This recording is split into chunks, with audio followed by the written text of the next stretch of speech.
Hello BookTube, it's Ben here from the History Fair channel. Here today a couple of days late with a weekly reads video, number I think it's 11 or 12 now. But basically in this video I'll tell you what I've been reading this past week, and then what I'm going to be reading in the next week coming. I'm also going to be getting some more books in this week as well. I think I'm getting about 10 books from Pen and Sword Books, so I shall do a video when that arrives, probably either tomorrow or Thursday. It depends, because there's a postal strike currently going on here. And also a couple of books from Osprey. The books I'm getting from Osprey are, or Casemate maybe, it's called The Meat Grinder, The Battles for the Ziev Salient, 42 to 43, and that's written by Prit Buttar. And then The Forgotten Struggle in the Pacific War and Its Worst Battlefield, Bitter Pellew, written by Joseph Whelan.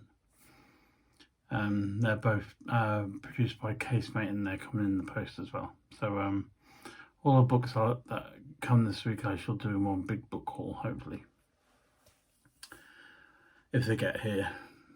The books I've been reading this week so far are English Rebels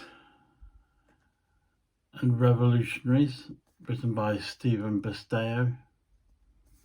From the back it says biographies of famous English rebels and revolutionaries from the Middle Ages to the 19th century.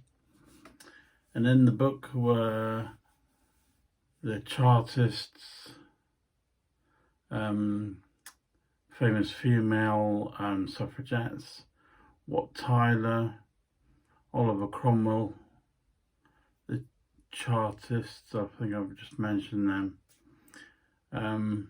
It's basically a chronicle of the rise of democracy in England that has been led by individuals. And it says a history of people power, beautifully illustrated with images from rare books. So through, it basically goes from the medieval periods, where you've got the Peasants' Revolt in 1381, the Jack Cade Rebellion, to the Levellers, to the 18th century, Mary Wollstonecraft, the Peterloo Massacre, and then Chartism, and then you got the women's suffragettes at the end. It's basically a book written by separate experts, historians usually, or academics, that write a chapter each on a particular individual, and then they're all put together into one big book. It's quite a good read, really, and it's interesting to read what all the different authors think, what their opinions of the individuals and the movement, whether their movement was a good thing. Did it actually come to be their movement? It was anything kind of learnt publicly about each one, and whether they were campaigning for the right thing in that particular period, whether it was a good thing or not. But it's quite a good read. I really enjoyed it. But it all centres around English rebels during a good 400 or 500 years. So that's English Rebels and Revolutionaries, written by Stephen Basteo, published by Pen and Sword Books, and it was £25, and it's quite a good read.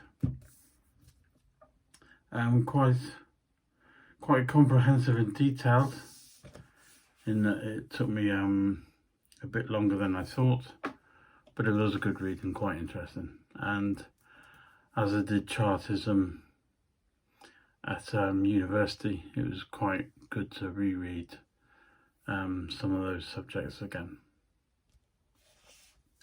The next book is a bit different in that this one's called A Yearbook of Astronomy 2023. This book's for next year. Edited by Brian Jones, and basically it's a collection, another book which is like a collection of reports and chapters from various people in the space and science industry and astronomy, basically talking and presenting various facts, new missions, parts about space, kind of lots of different things. I'm not really a mega fan of astronomy, but science kind of interests me, and all the details about it, when they go up into space and what they can find out and that sort of thing, that does interest me. But this is a really good book, both for the amateur and professional astronomer, in that quite a few, it gives you like a monthly guide through the first half of the book, and each month it gives, you know, diagrams and photos of wherever you are in the northern hemisphere or the southern hemisphere. It does like a star chart, so when you're looking at the sky you can work out where various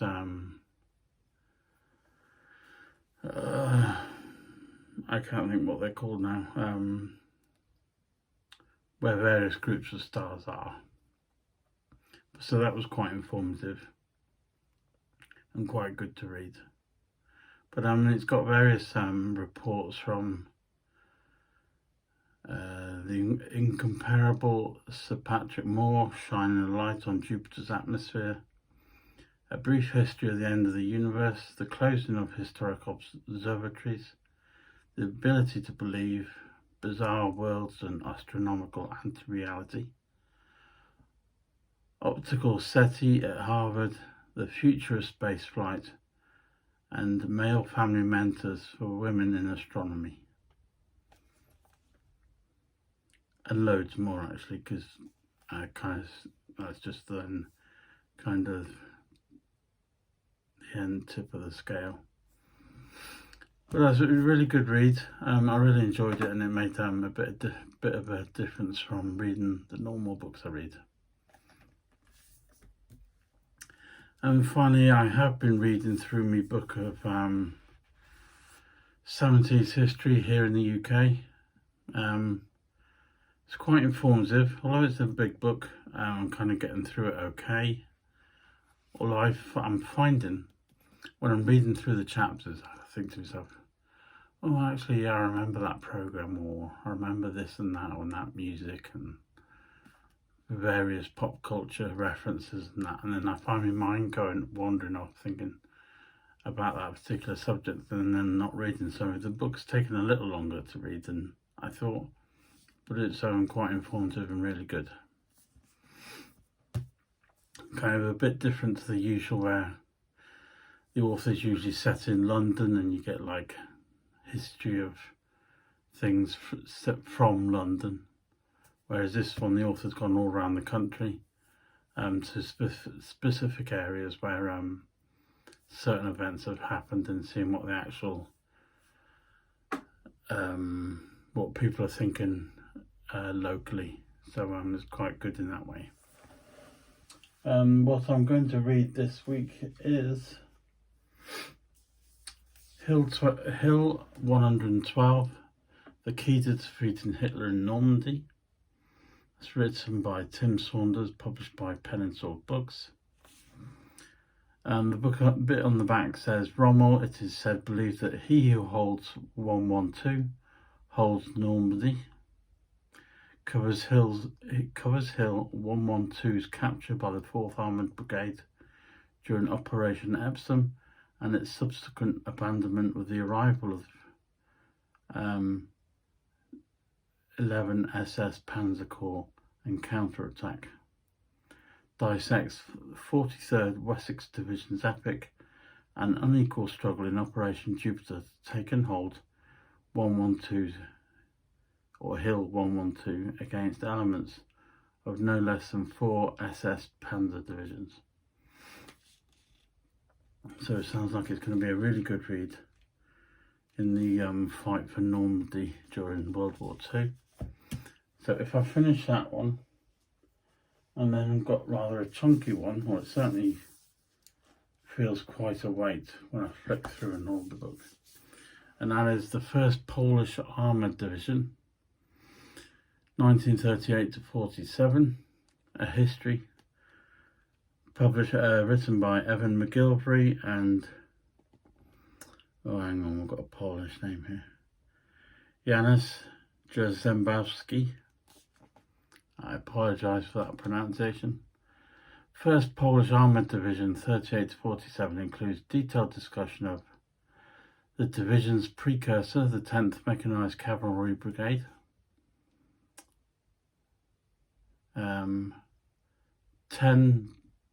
BKS role in Polish invasion of Czechoslovakia and defence of Poland, the foundation of the first Polish Armoured Division in 42 in the UK, and the division's role in Normandy and the liberation for northwest Europe. And it feels quite chunky, and from flicking through it, there's quite a few pictures, but there's quite a bit of text to go with it as well.